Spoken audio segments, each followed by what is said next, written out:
ഒരു ജോലി ലഭിക്കുന്നതിൽ ഏറ്റവും ഇമ്പോർട്ടൻ്റ് ആയ ഘടകങ്ങളിൽ നമുക്ക് സ്കിപ്പ് ചെയ്യാൻ പറ്റാത്ത ഒരു കാര്യമാണ് ഇന്റർവ്യൂ. നിങ്ങൾ എങ്ങനെ ഇന്റർവ്യൂ അറ്റൻഡ് ചെയ്യുന്നു എന്നതിന്റെ ബേസിലാണ് നിങ്ങൾക്ക് ആ ജോലി ലഭിക്കാനുള്ള സാധ്യത നിർണ്ണയിക്കപ്പെടുന്നത്. Welcome to 15th day of 30 days interview crack challenge.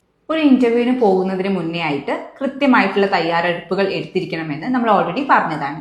എന്നിരുന്നാലും നിങ്ങൾ ഒന്നുകൂടെ ഓർമ്മിപ്പിക്കാം, നമ്മളൊരു ഇന്റർവ്യൂവിന് പോകുന്നതിന് മുന്നേ ആയിട്ട് ആ കമ്പനിയെ കുറിച്ചിട്ടും ആ ജോലിയെക്കുറിച്ചും കൃത്യമായൊരു ധാരണ നിങ്ങൾക്ക് ഉണ്ടായിരിക്കണം.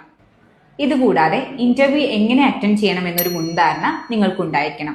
ഇതിനോടൊപ്പം തന്നെ ഇന്റർവ്യൂവിൽ കോമൺ ആയിട്ട് ചോദിക്കുന്ന ക്വസ്റ്റ്യൻസിന് ആൻസർ ചെയ്യാനും പരിശീലനം നടത്തുക. ഇനി നമുക്ക് ഇന്റർവ്യൂവിൽ കോമൺ ആയിട്ട് ചോദിക്കുന്ന ചില ക്വസ്റ്റ്യൻസ് പരിചയപ്പെട്ടാലോ?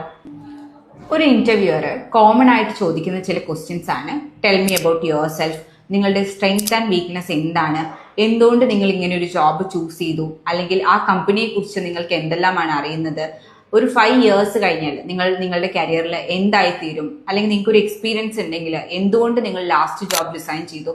ഇത്തരത്തിലുള്ള ക്വസ്റ്റ്യൻസ് എല്ലാം ഒരു ഇന്റർവ്യൂവർ കോമൺ ആയിട്ട് ചോദിക്കുന്ന ക്വസ്റ്റ്യൻസ് ആണ്. അപ്പൊ ഇതിനെല്ലാം ഒരു പ്രൊഫഷണൽ ആയിട്ട് ആൻസർ കൊടുക്കാനായിട്ട് ശ്രദ്ധിക്കുക.